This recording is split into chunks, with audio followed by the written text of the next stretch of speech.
സ്തുതിച്ചിടട്ടെ, ദയ ലഭിച്ചോരെല്ലാം സ്തുതിച്ചിടട്ടെ, ക്ഷമ ലഭിച്ചോരെല്ലാം സ്തുതിച്ചിടട്ടെ, നന്മ ലഭിച്ചോരെല്ലാം സ്തുതിച്ചിടട്ടെ. ആരാധന ആരാധന യാതെന്ന ദൈവത്തിന് ആരാധന, ആരാധന ആരാധന ആത്മാവിലും സത്യത്തിലും ആരാധന.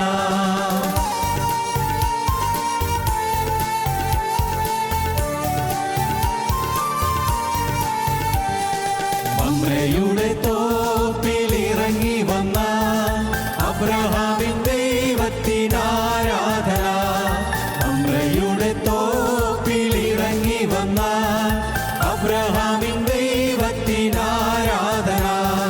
മോറിയാ മലയിൽ നിറഞ്ഞു നിന്ന ഇസഹാക്കിൻ ദൈവത്തിന് ആരാധന, മോറിയാ മലയിൽ നിറഞ്ഞു നിന്ന ഇസഹാക്കിൻ ദൈവത്തിന് ആരാധന. ആരാധന ആരാധന യാതെന്ന ദൈവത്തിന് ആരാധന, ആരാധന ആരാധന ആത്മാവിലും സത്യത്തിലും ആരാധന.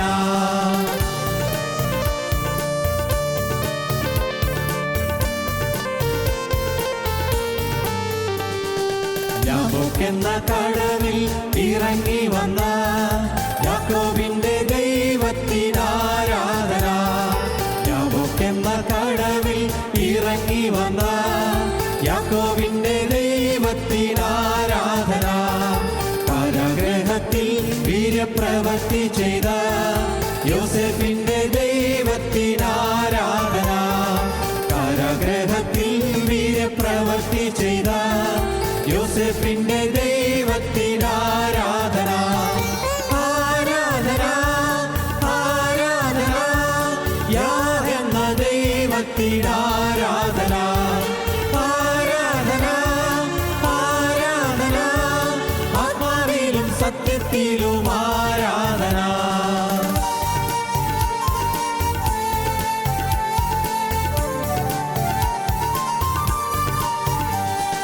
മിസ്രൈം എന്ന ദേശത്ത് മുഴങ്ങി നിന്ന മോശയുടെ ദൈവത്തിന് ആരാധന, മിസ്രൈം എന്ന ദേശത്ത് മുഴങ്ങി നിന്ന മോശയുടെ ദൈവത്തിന് ആരാധന.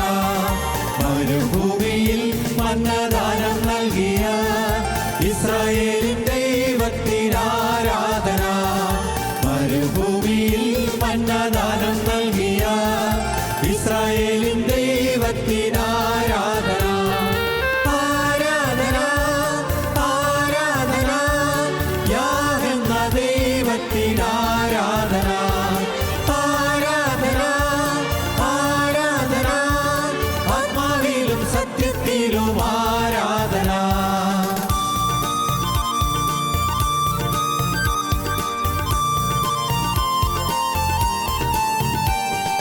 കർമ്മേലെന്ന മലയിൽ അഗ്നിയയച്ച ഏലിയാവിൻ ദൈവത്തിന് ആരാധന, കർമ്മേലെന്ന മലയിൽ അഗ്നിയയച്ച ഏലിയാവിൻ ദൈവത്തിന് ആരാധന.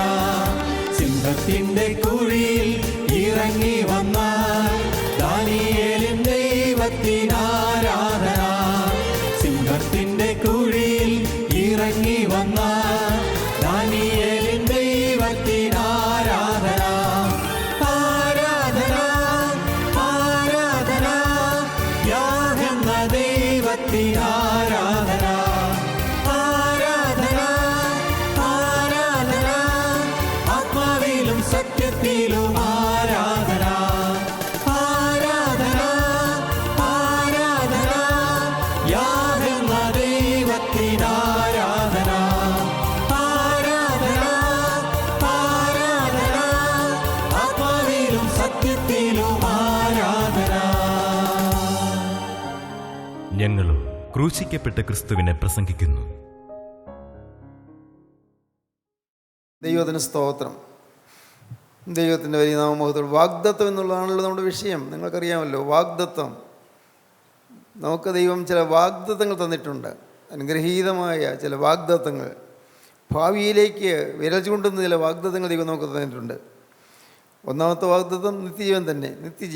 നിത്യജീവൻ എപ്പോൾ കടന്നു പോയാലും ദൈവരാജ്യത്തിൽ ചെല്ലുമെന്നുള്ള ഉറപ്പ്.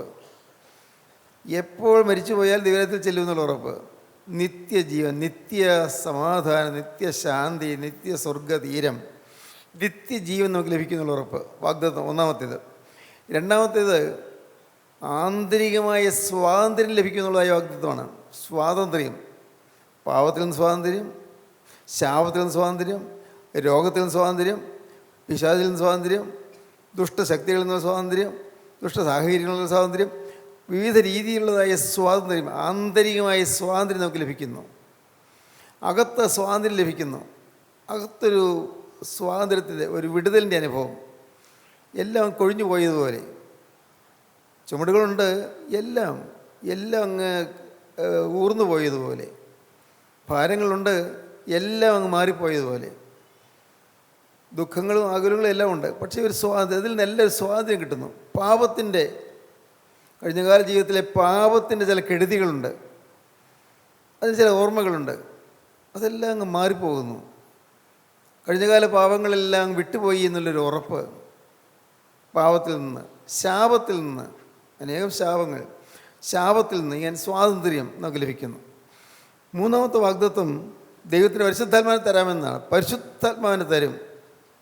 അതിന് കാത്തിരിക്കണം, അതിനെ ഒരുങ്ങിയിരിക്കണം, അതിനെ യാചിക്കണം, ആത്മാവിന് വേണ്ടി ദാഹിക്കണം, ആത്മാവിനെ വിശ്വസിക്കണം. കാര്യങ്ങളൊക്കെ നമ്മൾ ഒന്നൊന്ന് ചിന്തിച്ചതാണല്ലോ. ആത്മാവിനെ തരാമെന്നുള്ള വാഗ്ദത്തം, പരിശുദ്ധാത്മാവിന് ലഭിക്കും. വാഗ്ദത്തമുണ്ട്. ഈ വാഗ്ദത്തങ്ങൾക്കുള്ളത് കൊണ്ട് നമുക്ക് ആർക്കെങ്കിലും ലഭിക്കാതെ പോയി എന്ന് വരാതിരിപ്പം നാം ഭയപ്പെടുക. ലഭിക്കാതെ പോകാം. വാഗ്ദത്തമുണ്ട്, പക്ഷേ കിട്ടണമെന്നില്ല. വാഗ്ദത്തം അത് തന്നു കഴിഞ്ഞിരിക്കും. വാഗ്ദത്തം തന്നു കഴിഞ്ഞിരിക്കുന്നു. എന്നാൽ ഇനി എന്താ ചെയ്യേണ്ടത്? നാം നേടിയെടുക്കുക, അത് കൈക്കൊള്ളുക, അത് സ്വീകരിക്കുക, അത് സ്വന്തമാക്കുക. വാഗ്ദത്തം നമുക്ക് തന്നിരിക്കുന്ന വാഗ്ദത്തം നാം സ്വന്തമാക്കിയെടുക്കുക. ദൈവാത്മാവെന്ന വാഗ്ദത്തം കിട്ടിയേ കഴിയൂ. നമുക്ക് എല്ലാവർക്കും വേണം. അകത്ത് ആത്മാവിൻ്റെ ഒരു തീ ഇങ്ങനെ കത്തിക്കൊണ്ടിരിക്കണം. അതൊരു പ്രത്യേക സുഖമാണ്. ആത്മാവിൻ്റെ തീ ഉള്ളിൽ കത്തിക്കൊണ്ടിരിക്കുക. ആ തീ കത്തിക്കൊണ്ട് വേണം ഒരാളുടെ സാക്ഷി പറയാൻ. ആ തീ കത്തിക്കൊണ്ട് വേണം മക്കളെ വളർത്താൻ. നീ ആ തീ കത്തിക്കൊണ്ടാണ് നമ്മുടെ ഗർഭത്തിൽ കുഞ്ഞിനെ നാം ഇങ്ങനെ കരിപിടിപ്പിച്ചെടുക്കാൻ. ആ തീ കത്തിക്കൊണ്ട് വേണം നമ്മുടെ കുഞ്ഞുങ്ങളുടെ വിദ്യാഭ്യാസത്തിന് വിടാൻ. ആ തീ കത്തിക്കൊണ്ട് വേണം നമ്മുടെ ഓരോ ദൈനംദിന ജീവിതത്തിലെ കാര്യങ്ങളെല്ലാം നാം നോക്കാൻ. എല്ലാം ആ തീ എപ്പോഴും ഇങ്ങനെ എരിഞ്ഞുകൊണ്ടിരിക്കണം, തീ കത്തിക്കൊണ്ടിരിക്കണം. ദൈവാത്മാവ്, ദൈവത്തിന് സ്തോത്രം. പിന്നെ കണ്ടത് വാഗ്ദത്തം, ദിവ്യ സ്വഭാവം, ദൈവത്തിൻ്റെ ദൈവീകമായ സ്വഭാവം നമുക്ക് തരാമെന്ന്. ദൈവത്തിൻ്റെ സ്വഭാവം കിട്ടുന്നു. എന്താണത്? അപ്പോൾ അത് കാര്യം നമ്മൾ തീർച്ചയായിട്ടും ഒരു വിധത്തിൽ പറഞ്ഞാൽ പാവം ഒന്ന് വരരുന്ന നിർബന്ധമുള്ള ആളുകളാണ്. പാവം വരരുന്നുള്ള നിർബന്ധത്തോട് ജീവിക്കുന്നവരുമാണ്. തീർച്ചയായിട്ടും ഉണ്ട്. പക്ഷേ നമ്മിൽ ദൈവസ്വഭാവം എത്ര കണ്ടുണ്ട്? ദൈവസ്വഭാവം, ദൈവികമായ സ്വഭാവം നമ്മുടെ ഉള്ളത്തിൽ എത്ര കണ്ടുണ്ട്? അത് തിരിച്ചറിയുമ്പോഴാണ് നാം ലജ്ജിതരാകുന്നത്. ഇല്ല, കാര്യം ഞാൻ പാവം പലതും വിട്ടു, ഭരണമായ പാവങ്ങളൊക്കെ വിട്ടു, മനസ്സറിഞ്ഞ പാവം വരരുത് എനിക്ക് നിർബന്ധമുണ്ട്. പക്ഷേ എന്നാൽ ദൈവസ്വഭാവം, ആ സ്വഭാവം എന്താണ്? ദൈവത്തിൻ്റെ സ്വഭാവം സ്നേഹം മാത്രമാണ്. ദൈവത്തിൻ്റെ സ്വഭാവം വിശുദ്ധി മാത്രമാണ്. ദൈവത്തിൻ്റെ സ്വഭാവം പ്രാപിക്കുക, അതൊക്കെയാണ് ഓരോ തരത്തിൽ പറയുന്നത്. ദി ഇമേജ് ഓഫ് ഗോഡ്, ദൈവത്തിൻ്റെ ഛായ പ്രാപിക്കുന്നു പറയുന്നു. നമ്മിൽ കൂടെ ദൈവത്തെ കണ്ണാടി പോലെ പ്രതിബിംബിക്കണമെന്ന് പറയുന്നു. ഇതൊക്കെ പറയുന്നതെല്ലാം ഒന്ന് തന്നെ. ദൈവത്തിൻ്റെ സ്വഭാവം പ്രാപിക്കുക. ആ ദൈവിക സ്വഭാവം നമ്മിൽ കൂടി വരുമ്പോഴാണ് നാം അനുഗ്രഹീതരായിത്തീരുന്നത്. ദൈവിക സ്വഭാവം പ്രാപിക്കാതെ നാം ഈ ഭൂമിയിൽ ജീവിച്ചു കഴിഞ്ഞാൽ അപ്പക്കരെ ചെല്ലുമ്പോൾ നാം നിത്യ ജീവനിലേക്ക് പ്രവേശിക്കുകയില്ല. അത് സങ്കടകരമായ കാര്യം അതാണ്. ദൈവസ്വഭാവം ഇവിടെ വെച്ച് പ്രാപിച്ചില്ലെങ്കിൽ അക്കരെ ദേശത്തേക്ക് ചെല്ലുമ്പോൾ നാം ദൈവരാജ്യത്തേക്ക് പ്രവേശിക്കാൻ പറ്റാതെ നാം പുറത്തായി പോകും. ദൈവ സ്വഭാവം പ്രാപിക്കുക, അത് നമുക്ക് തന്നിരിക്കുന്ന തരാമെന്ന് പറഞ്ഞിരിക്കുന്നത് ദൈവം പറഞ്ഞിരിക്കുന്ന വാഗ്ദത്വമാണ്. പിന്നീട് നാം കണ്ടത് ഒരു വാഗ്ദത്ത ദേശം, ഒരു ദേശം വാഗ്ദത്തം ചെയ്തിരിക്കുന്നു. റിയലായിട്ട് ഇപ്പോൾ നമ്മൾ കാണുന്ന ഈ ഭൂമി വരുന്നതിന് ഒരു ദേശം നമുക്ക് തരാമെന്ന് പറഞ്ഞിരിക്കുകയാണ്. അല്ലാതെ ഒരു അനുഭവമല്ല, റിയൽ പ്ലേസ്, ഒരു സ്ഥലമാണ്. സ്വർഗം ഒരു സ്ഥലമാണ്, നരകവും ഒരു സ്ഥലമാണ്. എവിടെയാണെന്ന് ഇപ്പോൾ നമുക്ക് അറിഞ്ഞുകൂടാ, പക്ഷേ ഒരു സ്ഥലമാണ്. ഒരു സ്വർഗദേശം നമുക്ക് തരാമെന്ന് പറഞ്ഞിരിക്കുന്നു. സ്വർഗദേശം, സ്തോത്രം. വാഗ്ദത്ത ദേശം. ആ വാഗ്ദദേശത്തേക്കാണ് നമ്മൾ പോയിക്കൊണ്ടിരിക്കുന്നത്. അബ്രഹാം യാത്ര ചെയ്തു പോയതുപോലെ വാഗ്ദദേശത്തേക്ക് ഇങ്ങനെ പോവുകയാണ്, വാഗ്ദത്ത ദേശത്തേക്ക് പോകുന്നു. അതൊന്നും വെറും ആലങ്കാരികമായിട്ട് എടുത്താൽ പോരാ, അതെല്ലാം വസ്തുനിഷ്ഠമായിട്ട് തന്നെ നാം മനസ്സിലാക്കേണ്ടതാണ്. ഒരു റിയൽ പ്ലേസ് ഉണ്ട്, സ്വർഗം എന്നൊരു സ്ഥലമുണ്ട്, ഒരു വാസസ്ഥലമുണ്ട്, അവിടെ ഭവനങ്ങളുണ്ട്. സ്തോത്രം. നമ്മുടെ ഭാവനയ്ക്കൊന്നും ഒതുങ്ങുന്നില്ല, ഇതൊന്നും നമ്മുടെ ചിന്താധാരയ്ക്ക് ഒതുങ്ങുകയില്ല. പക്ഷേ അങ്ങനെ ഒരു സ്ഥലമുണ്ട്.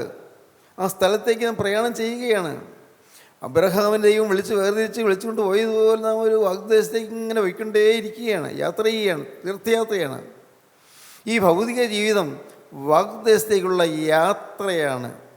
യാത്ര നിത്യജീവനിലേക്കുള്ള പ്രയാണം, ഭൗതിക ജീവിതത്തിൽ നിന്ന് വാഗ്ദേശത്തേക്കുള്ള പ്രയാണം, അതാണ് ഈ ആത്മീയമായ അർത്ഥത്തിൽ തീർത്ഥയാത്ര എന്ന് പറയുന്നത്. ക്രൈസ്തവ സമൂഹം ഇന്ന് അധപ്പതിച്ചു എന്ന് പറഞ്ഞാൽ എത്രയോ ഭയാനകമായ രീതിയിൽ അധപ്പതിച്ചിരിക്കുന്നു. എല്ലാ സഭകളും, ഞാൻ യാക്കോബായ ഓർത്തഡോക്സ് സഭകൾ മാത്രമല്ല പറയുന്നത്, എല്ലാ സഭകളും ആസ് എ ഹോൾ ഇന്ന് അധപ്പതിച്ചിരിക്കുകയാണ്. പൊതുവായി പറഞ്ഞാൽ അധപ്പതിച്ചിരിക്കുകയാണ്. പിന്നെ വ്യക്തിപരമായ എല്ലാ ചെറിയ ചെറിയ തെറ്റുകൾ നടത്തുന്നുണ്ടായിരിക്കും. പ്രിയപ്പെട്ടവരെ, നമ്മുടെ ജീവിതത്തിൽ നാം ഒരു തീർത്ഥയാത്രയിൽ തന്നെയാണ് എന്ന് അറിയണം. തീർത്ഥയാത്ര, ആ തീർത്ഥയാത്രയിൽ വളരെ ക്ലേശമുണ്ട്. അതാണ് നമ്മുടെ ഒരു പാട്ടിലുണ്ടല്ലോ, യാത്രക്കാരൻ പോകുന്ന വഴിക്ക് വലിയ ഭാരം, കുരിശുണ്ട്. കുരിശ് വന്നിട്ട് പോയി നല്ല കട്ടിയായ കുരിശ്. ഇതൊന്നും എന്തൊരു ഭാരം, നടന്ന് നീങ്ങുന്നില്ല. എടുത്ത് ഒന്ന് വിയർപ്പാറ്റാനായിട്ട് ഒരു തണലിരുന്നു. അപ്പോൾ അടുത്തൊരാൾ മരം വെട്ടുന്നുണ്ട്. അയാൾ പറഞ്ഞു, എനിക്ക് ആ കുടയിൽ ഒന്ന് തരാമോ? പിന്നെ തരാമല്ലോ. തീർത്ഥയാത്രക്കാരൻ അവനെ കോടാലി മേടിച്ച് കുരിശിൻ്റെ ഒരറ്റം വെട്ടിക്കളഞ്ഞു. പിന്നെ യാത്ര തുടർന്നു. യാത്ര പോകുമ്പോൾ അങ്ങനെ പ്രയാസമില്ല, കാരണം കനം കുറഞ്ഞല്ലോ, അല്പം കനം കുറഞ്ഞല്ലോ, സുഖമായിട്ട് യാത്ര ചെയ്തു. അങ്ങനെ യാത്രക്കാർ ധാരാളം പേരുണ്ട്. ഇങ്ങനെ ധാരാളം പേര് കുരിശ് ചുമന്നുകൊണ്ട് പോകുന്നവരുണ്ട് യാത്രക്കാർ. അങ്ങനെ ചെന്നു. യാത്രയുടെ അവസാനം സ്വർഗീയ നാട്ടിലേക്ക് പ്രവേശിക്കുന്നതിന് അടുത്തപ്പോഴുണ്ട് അവിടെ വലിയൊരു ഗൾഫ്, വലിയൊരു കിടങ്ങുണ്ട്, വലിയൊരു കിടങ്ങ്. ആ കിടങ്ങ് അത് കടക്കാൻ നേരത്ത് കടക്കാൻ പറ്റുന്നില്ല. മറ്റുള്ളവരെല്ലാം ചെയ്ത് ഇയാൾ നോക്കി. അവർ തോന്നുകൊണ്ട് കുരിശങ്ങ് വയ്ക്കുക.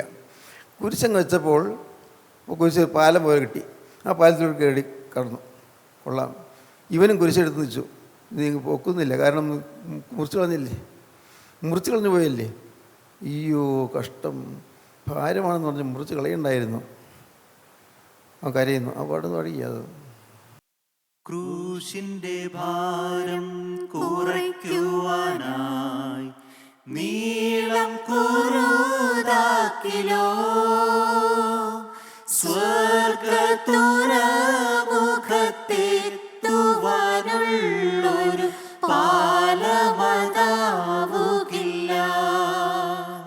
സ്വർഗത്തുറമുഖത്തെത്തുവാനുള്ളൊരു പാലമതാവുകില്ല.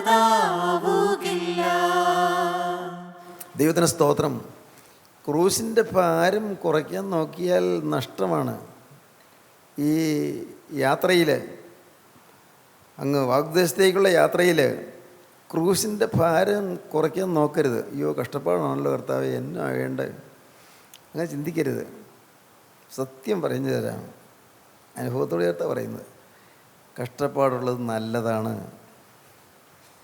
ദുരിതങ്ങളുള്ളത് നല്ലതാണ്, ചില ടെൻഷനുള്ളതൊക്കെ നല്ലതാണ്, പ്രയാസങ്ങളുള്ളത് നല്ലതാണ്, കുറച്ചേറെ ദുരിതങ്ങളും വേദനകളും ഉണ്ടെങ്കിൽ അതൊക്കെ നല്ലതാണ്. ദൈവത്തിന് സ്തോത്രം. പ്രിയപ്പെട്ടവരെ, നിങ്ങൾ വിശ്വസിക്കൂ. ദൈവത്തിന് സ്തോത്രം. ഇപ്പോൾ നിങ്ങൾക്ക് പറയുന്നത് കേട്ടാൽ നിങ്ങൾക്ക് മനസ്സിലാവില്ല. പക്ഷേ ആ കടവ് കടന്നു കഴിയുമ്പോഴാണ് അറിയുന്നത് ഈ എന്തൊരു ഭാഗ്യമായി പോയി എന്ന്. ഒരു ഒരു പ്രത്യേക സ്ഥിതിയിൽ ഉള്ള സ്ഥാനം, അതിൻ്റെ അന്ത്യം കടന്നു കഴിയുമ്പോൾ അയ്യോ ഇത് എന്തൊരു ഭാഗ്യമായി പോയി. കഷ്ടതകൾ വരുമ്പോൾ, ദുരിതങ്ങൾ വരുമ്പോൾ വേണ്ട എന്ന് വയ്ക്കരുത്. ഇങ്ങനെ പറയണം, കർത്താവേ കൃപ തന്നാൽ മതി, വഹിക്കാനുള്ള കൃപ തന്നാൽ മതി, ഈ വേദന സഹിക്കാനുള്ള കൃപ തന്നാൽ മതി, ഈ യാതന സഹിക്കാനുള്ള കൃപ തന്നാൽ മതി, കർത്താവേ ഈ ദുരിതം സഹിക്കാനുള്ള കൃപ തന്നാൽ മതി, ഈ ദുരിതം മാറ്റാൻ ഞാൻ പറയുന്നില്ല. ഒരുപടി കൂടി കടന്ന് പറയാം, ഈ രോഗം മാറ്റാൻ ഞാൻ പറയുന്നില്ല. സ്തോത്രം. എന്തായി പറയുന്നത്? നിങ്ങൾക്ക് രോഗത്തിന് വേണ്ടി രോഗസുഖത്തിന് വേണ്ടി പ്രാർത്ഥിക്കേണ്ടെന്നാണോ പറഞ്ഞത്? അല്ല കേട്ടോ, അല്ല. കർത്താവേ ദൈവത്തിൻ്റെ വലിയ നാമം മഹത്വപ്പെടട്ടെ. ഞാൻ കർത്താവിനൊരിക്കൽ പറഞ്ഞു, കർത്താവേ എൻ്റെ രോഗത്തിന് സൗഖ്യം തരണമെങ്കിൽ തരാൻ നിനക്ക് കഴിയും. അക്കാര്യം എനിക്ക് നല്ല ഉറപ്പാണ്. സ്തോത്രം. സൗഖ്യം തരണമെങ്കിൽ നിനക്ക് തരാൻ സാധിക്കും. കാരണം നീ സർവശക്തനായ ദൈവമാണ്, എനിക്കറിയാം. നീ സർവ്വവല്ലഭനായ ദൈവമാണ്. എന്നാൽ എൻ്റെ ഈ രോഗം അവിടെ നിൽക്കണമെന്നുള്ളതാണ് നിൻ്റെ ആഗ്രഹമെങ്കിൽ എനിക്കത് സമ്മതമാണ്, സന്തോഷമാണ്. ഞാൻ എത്ര നാൾ ഈ ഭൂമിയിൽ ജീവിക്കണമെന്നുള്ളത് എൻ്റെ ആവശ്യമല്ല, നിൻ്റെ ആവശ്യമാണ്. കാരണം ഞാൻ എന്നെ നിനക്ക് തന്നുപോയി. എന്നെ നിന്നെ ഏൽപ്പിച്ചു കഴിഞ്ഞു. എൻ്റെ മുഴുവൻ നിന്നെ ഏൽപ്പിച്ചു കഴിഞ്ഞു. എന്നെ നിനക്ക് ഞാൻ തന്നു കഴിഞ്ഞത് കൊണ്ട് സ്തോത്രം. ഇനി എൻ്റെ രോഗം മാറണമോ മാറണ്ടയോ എന്നുള്ളത് എൻ്റെ കാര്യമല്ല, അത് നിൻ്റെ കാര്യമാണ്. വേണമെങ്കിൽ നിനക്ക് സൗഖ്യപ്പെടുത്താം. സ്തോത്രം, സ്തോത്രം. നിങ്ങൾക്ക് വല്ല മനസ്സിലാകുന്നുണ്ടോ കൂട്ടരെ? ഈ പറയുന്നതൊക്കെ പിടി കിട്ടുന്നുണ്ടോ? ഞാൻ എൻ്റെ കർത്താവിൻ്റെ പറഞ്ഞതാണ്, തനിയെ ഇരുന്ന് ഏങ്കലടിച്ചുകൊണ്ട് പറഞ്ഞതാണ്, കർത്താവേ നിനക്ക് വേണമെങ്കിൽ സൗഖ്യം തരാം. വേണ്ടേ? നിനക്ക് വേണ്ടേ? പിന്നെ അല്ലെങ്കിൽ എനിക്ക് എന്തിനും? ഞാൻ പറഞ്ഞതാണ്, നിനക്ക് വേണ്ടേ സൗഖ്യം? എനിക്ക് കിട്ടുന്നുള്ളത് നിനക്ക് ആവശ്യമില്ലേ? വേണ്ട. കാരണം ഞാൻ നിന്നെ ഏൽപ്പിച്ചു കഴിഞ്ഞു. എൻ്റേതല്ല, നിന്നെ ഞാൻ പരിമേൽപ്പിച്ചു കഴിഞ്ഞല്ലോ. എൻ്റെ ശരീരവും മനസ്സും ആത്മാവും എല്ലാം എല്ലാം, എൻ്റെ ജീവിതം, എൻ്റെ ഭാവി, സകലവും ഞാൻ നിന്നെ ഏൽപ്പിച്ച് കഴിഞ്ഞല്ലോ.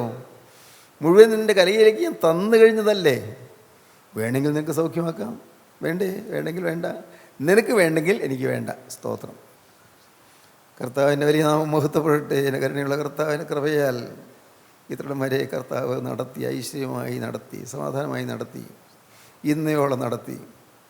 ഓരോ സെക്കൻഡും മരണം വന്നാൽ അത് ഞാൻ പ്രതീക്ഷിച്ചുകൊണ്ടിരിക്കുകയാണ്. ഓരോ സെക്കൻഡും. ദൈവത്തിന് സ്തോത്രം. നിങ്ങൾ പലർക്കും ഇതൊന്നും മനസ്സിലാവില്ല. കാരണം അങ്ങനെ പറയുന്നതൊക്കെ പുറമേ കാണുന്നത് മരണം വരത്തൊക്കെ രോഗമൊന്നും പുറമേ കാണുന്നില്ലല്ലോ. ശരിയാണ്, ഇല്ലായിരിക്കാം, എനിക്കറിയാൻ പാടില്ല. പക്ഷേ ഐ എം പ്രിപ്പയർഡ്. ഞാൻ എപ്പോഴും ഓരോ സെക്കൻഡും മരണം വന്നാൽ അതിനെ അഭിമുഖീകരിക്കാൻ ഞാൻ തയ്യാറാണ്. ദൈവത്തിൻ്റെ വലിയ നാമം മഹത്വപ്പെടട്ടെ. പ്രിയപ്പെട്ടവർ, നിങ്ങൾക്കൊരു കൺവിക്ഷൻ, നിങ്ങൾ സ്വന്തമായൊരു ബോധ്യം വേണം ജീവിതത്തിൽ. യേശുക്രിസ്തു എൻ്റെ ഉള്ളത്തിലുണ്ട്. ഞാൻ യേശുവിൻ്റെ സ്വന്തമാണ്. ഞാൻ യേശുവിനായിട്ട് എൻ്റെ ജീവിതം കൊടുത്തു കഴിഞ്ഞു. എൻ്റയർ ലൈഫ്, മുഴുവൻ ജീവിതം കൊടുത്തു കഴിഞ്ഞു. എൻ്റേതായി ഒന്നും ബാക്കി വയ്ക്കാൻ ഞാൻ മുഴുവൻ ഏൽപ്പിച്ച് കഴിഞ്ഞു. കർത്താവ് മുഴുവനായി നിന്നെ ഏൽപ്പിച്ച് കഴിഞ്ഞല്ലോ. എൻ്റെ ഭാവി, എൻ്റെ ജീവിതം, എൻ്റെ ആയുസ്, എൻ്റെ ആരോഗ്യം, കർത്താവ് എനിക്കുള്ള സമ്പത്ത്, എനിക്കുള്ള വരുമാനം, എനിക്കുള്ളതെല്ലാം എവരിതിങ് എല്ലാം നിന്നെ ഏൽപ്പിച്ച് കഴിഞ്ഞല്ലോ. കർത്താവ് നിന്നെ ഏൽപ്പിച്ച് കഴിഞ്ഞല്ലോ. ഈ ഒരു പ്രാഗൽഭ്യം നോക്ക് വേണം, ഈ ഒരു ഉറപ്പ് നോക്ക് വേണം. ആ ഉറപ്പുണ്ടെങ്കിൽ ഒന്നും ഭയപ്പെടാനില്ല, ഒന്നും പേടിക്കാനില്ല. വാഗ്ദേശത്തേക്ക് ഇങ്ങനെ ആശയോട് നോക്കി പാർത്തുകൊണ്ട് ഇങ്ങനെ യാത്ര ചെയ്യുകയാണെന്ന്. ഓരോ ചുവടും വെച്ച് പോവുകയാണ്. വാഗ്ദേശം. ദൈവത്തിന് സ്തോത്രം. എൻ്റെ പിതാവിൻ്റെ ഭവനത്തിൽ അനേകം വാസസ്ഥലങ്ങളുണ്ട്. ഇല്ലെങ്കിൽ ഞാൻ നിങ്ങളോട് പറയുമായിരുന്നു, ഞാൻ നിങ്ങൾക്ക് സ്ഥലം ഒരുക്കുവാൻ പോകുന്നു, ഞാൻ നിങ്ങൾക്ക് ഭവനം പണിയാൻ പോകുന്നു, ഞാൻ നിങ്ങൾക്ക് സ്ഥലം ഒരുക്കാൻ പോകുന്നു. ഞാൻ പോയി സ്ഥലം ഒരുക്കുക, പിന്നെയും വന്ന് നിങ്ങളെ എൻ്റെ അടുക്കൽ ചേർത്തുകൊള്ളും. ഞാൻ ഇരിക്കുന്നിടത്ത് നിങ്ങൾ ഇരിക്കേണ്ടതിന് നിങ്ങളെ എൻ്റെ അടുക്കൽ ചേർത്തുകൊള്ളും. എന്തൊക്കെ പദവിയാണ് ഈ പറയുന്നത്? ഞാൻ ഇരിക്കുന്നിടത്ത് ഇരിക്കാൻ നിങ്ങൾ ചേർക്കുമെന്നാണ് പറയുന്നത്. ക്രിസ്തു എവിടെ ഇരിക്കുന്നു അവിടെ നമ്മൾ ഇരുത്തുമെന്ന്, ക്രിസ്തു സദൃശാക്കി നമ്മൾ തീർക്കുമെന്ന്. സഹോദരങ്ങളെ, നിങ്ങൾ ഈ ലോകത്ത് ജീവിക്കുമ്പോൾ നിങ്ങൾ ആത്മീയരായി ജീവിക്കണം. ക്രിസ്തു ഇരിക്കുന്നിടത്ത് ഇരിക്കുന്നവരാണ്. ക്രിസ്തു നടക്കുന്നത് പോലെ നടക്കുന്നവരാണ്. ക്രിസ്തു ഇരിക്കുന്നിടത്ത് ഇരിക്കേണ്ടവരാണ്. ക്രിസ്തു ഇരിക്കുന്നിടത്ത് ഇരിക്കും. ഒരു കാലത്ത് നാം കടന്നു ചെല്ലുമ്പോൾ ക്രിസ്തുവിൻ്റെ സ്ഥാനത്ത് കയറി ഇരിക്കാനുള്ളതായ പദവിയും പ്രകാശവുമാണ് നമുക്ക് തന്നിരിക്കുന്നത്. ആ ഭാഗ്യപദവിയാണ് നമ്മൾ വാഗ്ദത്തം തന്നിരിക്കുന്നത്. ഞാൻ നിങ്ങൾക്ക് സ്ഥലമൊരുക്കുവാൻ പോകുന്നു, ഞാൻ പോയി സ്ഥലമൊരുക്കിയാൽ ഞാൻ പിന്നെയും വന്ന് നിങ്ങളെ എൻ്റെ അടുക്കൽ ചേർത്തുകൊള്ളും. ഞാനിരിക്കുന്നിടത്ത് നിങ്ങളിരിക്കേണ്ടതിന് പിന്നെയും വന്ന് നിങ്ങൾ എൻ്റെ അടുക്കൽ ചേർത്തുകൊള്ളും. ഇതൊരു വാഗ്ദത്തമാണത്, വാഗ്ദദേശം. അടുത്തതാണ് ജീവകിരീടം വാഗ്ദത്തം ചെയ്തിരിക്കുന്നു. അതാണ് നാം ചിന്തിച്ചു വന്നത്. ജീവകിരീടം, കിരീടം വാഗ്ദത്തം ചെയ്തിരിക്കുന്നു. പല കിരീടങ്ങളെക്കുറിച്ച് നമുക്കറിയാം. വാഴാത്ത കിരീടം, നീതിയുടെ കിരീടം, ശ്രേയസ്സിൻ്റെ കിരീടം, ജീവകിരീടം, പ്രശംസാ കിരീടം, അങ്ങനെ കിരീടങ്ങളെക്കുറിച്ചൊക്കെ നാം പഠിച്ചിട്ടുണ്ട്. അതുകൊണ്ട് അതൊക്കെ ഇപ്പോൾ ഞാൻ പെട്ടെന്ന് ഇപ്പോഴും ഞാൻ പറയുന്നില്ല. പക്ഷേ കിരീടത്തെക്കുറിച്ച് പറയുമ്പോൾ ആരും മറന്നു പോകാതിരിക്കേണ്ടതായ ചില കാര്യങ്ങൾ പറയാൻ ആഗ്രഹിക്കുകയാണ്. സ്തോത്രം. ഇയ്യോബിൻ്റെ പുസ്തകം 19 അധ്യായം 9 വാക്യം എടുക്കൂ. ഇയ്യോബിൻ്റെ പുസ്തകം 19:9. എൻ്റെ തേജസ് അവൻ എൻ്റെ മേൽ നിന്ന് ഊരിയെടുത്തു, എൻ്റെ തലയിലെ കിരീടം നീക്കിക്കളഞ്ഞു. കിരീടം നീക്കിക്കളഞ്ഞു. ഇയ്യോബ് ഇരുന്ന് വലയുകയാണ്, ഇരുന്ന് കരയുകയാണ്. എൻ്റെ തലയിൽ കിരീടം ഉണ്ടായിരുന്നു, അഭിമാനകരമായൊരു കിരീടം എനിക്കുണ്ടായിരുന്നു. പുറമെയുള്ളൊരു വലിയൊരു കിരീടം വെച്ചുകൊണ്ട് ഇയ്യോബ് ഇരിക്കുകയായിരുന്നു അല്ല അതിൻ്റെ അർത്ഥം. ഉണ്ടായിരുന്നു, ഒരു മഹിമയുണ്ടായിരുന്നു, ഒരു പ്രത്യേകമായ തേജസ് ഉണ്ടായിരുന്നു. എൻ്റെ കിരീടം എൻ്റെ തലയിൽ നിന്ന് എടുത്തു കളഞ്ഞു. അനേകം ദൈവമക്കൾക്ക് കിരീടം ലഭിച്ചതാണ്. ദൈവമക്കൾക്ക് ജീവിതം സമർപ്പിച്ചപ്പോൾ ഒരു സ്വർഗീയ കിരീടം ലഭിച്ചതാണ്. പക്ഷേ ഇന്ന് കിരീടം അവിടെ ഇല്ല. ദൈവത്തിന് സ്തോത്രം. ദൈവത്തിന് വലിയ നാമം മഹത്വപ്പെടട്ടെ.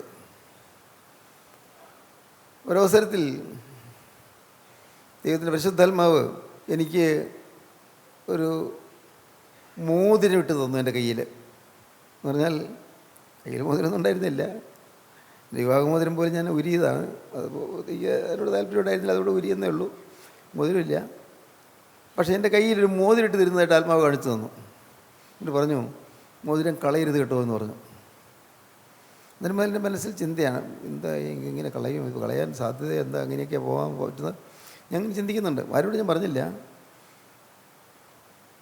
അടുത്ത പ്രാവശ്യം ചെന്നപ്പോഴത്തേക്കും എന്നോട് പറഞ്ഞു, ആ മോതിരം കാണുന്നില്ലല്ലോ. എങ്ങനെ പോയി എന്ന് എനിക്ക് അറിഞ്ഞുകൂടാ, എങ്ങനെ കിട്ടിയെന്ന് എനിക്ക് അറിഞ്ഞുകൂടാ, മോതിരം കാണുന്നില്ലല്ലോ എന്ന് പറഞ്ഞു. സങ്കടമായിപ്പോയി, എനിക്ക് വലിയ സങ്കടമായിപ്പോയി. കർത്താവ് തന്ന ഒരു ആഭരണം, വെറും ആഭരണമല്ലല്ലോ, സ്വർണ്ണമൊന്നും അല്ലല്ലോ, അത് നഷ്ടപ്പെട്ടു പോയല്ലോ എന്ന് പറഞ്ഞു. അതെന്നെ വല്ലാതെ ഒലിച്ചു കളഞ്ഞു. കർത്താവേ, നീ എനിക്ക് ദാനമായി തന്നത് ഞാൻ കളഞ്ഞു പോയല്ലോ, എവിടെ പോയി, അത് എങ്ങനെയാണ് നഷ്ടപ്പെട്ടത്? ദൈവത്തിന് സ്തോത്രം. പിന്നീട് ഞാൻ മനസ്സിലാക്കി, ഞാൻ എൻ്റെ സ്വഭാവത്തിലെ ചില പ്രത്യേകതകൾ ദൈവത്തിൻ്റെ സ്വഭാവത്തിന് അനുകൂലമല്ലാതെ പോയതുകൊണ്ട് നഷ്ടപ്പെട്ടു പോയി. ദൈവിക സ്വഭാവത്തിന് അനുരൂപമായി ഞാൻ വന്നില്ല. ദൈവ സ്വഭാവത്തിന് അനുരൂപമായി ഞാൻ വരാത്തത് കൊണ്ട് ആ ദൈവത്തിന് തന്ന പൊന്മോതിരം എൻ്റെ കയ്യിലിരിക്കാൻ പറ്റില്ല, ദൈവം മാറ്റി കളഞ്ഞു. ഒരു സ്വർഗീയമായ ദർശനങ്ങളുടെ കാര്യമായി പറയുന്നത്, ആത്മീയമായ വെളിപ്പാടുകളുടെ കാര്യമാണ് പറയുന്നത്. എൻ്റെ കയ്യിൽ ദൈവം അണിയിച്ചതായി മോതിരം അവിടെ ഇല്ലായിരുന്നു. എന്നെ കണ്ട ഉടനെ എന്നോട് പറഞ്ഞു, പരിശുദ്ധാത്മാവ് പറഞ്ഞു, അയ്യോ മോതിരം നഷ്ടപ്പെടുത്തിയല്ലോ, സങ്കടത്തോടെ. സ്തോത്രം.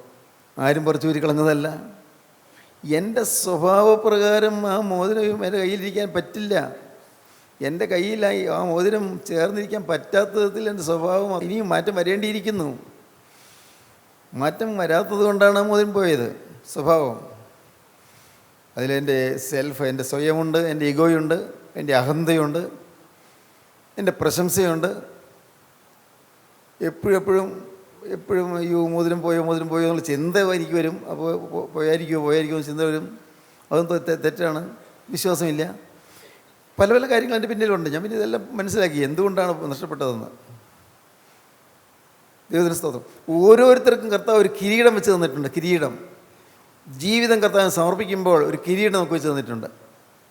നിൻ്റെ കിരീടം ആരും എടുക്കാതിരിക്കാൻ സൂക്ഷിച്ചുകൊള്ളുക എന്നൊരു വാക്യമുണ്ട്. നിൻ്റെ കിരീടം ആരും എടുക്കാതിരിക്കാൻ സൂക്ഷിച്ചുകൊള്ളുക. കിരീടം പോകരുത്. ദൈവം നമുക്കൊരു മകുടം തന്നിട്ടുണ്ട്, മകുടം അണിയിച്ചിട്ടുണ്ട്. റൂക്കുദിശ പാറക്കലീത്താമടയുന്ന കിരീടം നമ്മുടെ തലയിൽ ചൊഴിച്ച് തന്നിട്ടുണ്ട്. പരിശുദ്ധാത്മാവ് കിരീടം പടഞ്ഞ് തന്നിട്ടുണ്ട്. ആ കിരീടം അത് നമ്മുടെ തലയിൽ നിന്ന് പോകാതെ സൂക്ഷിക്കേണ്ടതാണ്. നമുക്ക് കിട്ടിയിരിക്കുന്ന കിരീടം അവിടെ ഇരിക്കണമെങ്കിൽ നമ്മുടെ സ്വഭാവം മാറണം. ദൈവം ദാനമായി അഡ്വാൻസായി തരും. ഇതെല്ലാം ദൈവം ആദ്യമായിട്ട് തരും, മുൻകൂട്ടി തരും. കിരീടം, അനുഗ്രഹങ്ങൾ തരും. ആ കിരീടം ഉള്ളപ്പോൾ ചിലപ്പോൾ നാം പറയുന്നു വചനത്തിന് വലിയ മൂർച്ചയുണ്ടായിരിക്കും. അപ്പോൾ ഞാൻ വിചാരിക്കും എൻ്റെ പ്രസംഗമാവും എന്ന് ആളുകൾ സ്പർശിച്ചു. No, never. ഒന്നല്ല, കിരീടം ദാനമായിരിക്കുന്നതുകൊണ്ടാണ് അങ്ങനെ കിട്ടിയത്. ഈ കിരീടം കൂടെ ഉള്ളത് കൊണ്ടാണ് ജനത്തിന് ഒരു ഭാവബോധം കിട്ടിയത്. എൻ്റെ യോഗ്യതയല്ല, എല്ലാം എല്ലാം മുഴുവൻ എനിക്ക് എൻ്റെ മേൽ അർപ്പിച്ചതാണ്, ദൈവം തന്നതാണ്, എൻ്റേതില്ല. ആ ഒരു ബോധ്യം എനിക്ക് കിട്ടിയപ്പോഴാണ് എനിക്ക് സമാധാനം വർദ്ധിച്ച് വന്നത്. എൻ്റേതെന്ന് പറയുന്നത് എൻ്റെ ഒരു പ്രസംഗമില്ല, സ്തോത്രം, എൻ്റെ ബൈബിൾ ക്ലാസ് ഇല്ല, എൻ്റെ പുസ്തകമില്ല, എൻ്റെ പാട്ടില്ല, സ്തോത്രം, ഒന്നുമില്ല, എൻ്റേതില്ല. കർത്താവേ, എല്ലാം നിൻ്റേത്. ദൈവത്തിന് സ്തോത്രം. പ്രിയപ്പെട്ടവരെ, അങ്ങനെ സമർപ്പിച്ചപ്പോഴാണ് ഒന്നിനൊന്ന് ഇങ്ങനെ ആത്മാവിൻ്റെ അനുഭവങ്ങൾ കെട്ടി വരാൻ തുടങ്ങിയത്. ആത്മാവിൻ്റെ അനുഭവങ്ങൾ.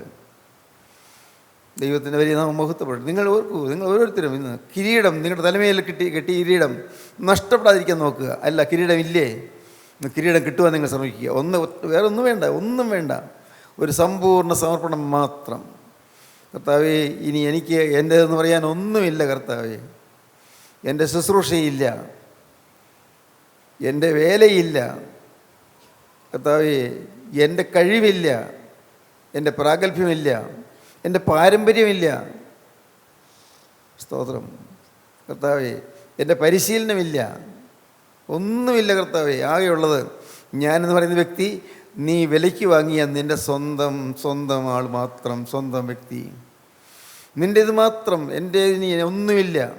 ഇങ്ങനെ സമർപ്പിക്കുമ്പോൾ അപ്പോൾ ഈ കിരീടം നമ്മുടെ തലമേൽ വരും. സ്വർഗീയ കിരീടം നമ്മുടെ തലയിൽ വയ്ക്കുമ്പോൾ നാം സന്തുഷ്ടരായിത്തീരും. അപ്പോൾ നമ്മുടെ ശുശ്രൂഷയ്ക്ക് കരുത്തുണ്ടാകും, ശുശ്രൂഷ ബലമുള്ളതായിത്തീരും, ശുശ്രൂഷ ഫലവത്തായിത്തീരും. അനേകരുടെ ആത്മാക്കളെ തൊടും, അനേക ആത്മാക്കൾക്ക് അത് സ്വർഗീയ വചനത്തിൻ്റെ സ്പർശനം ലഭിക്കുകയും അവരും ഉണരുകയും ചെയ്യും.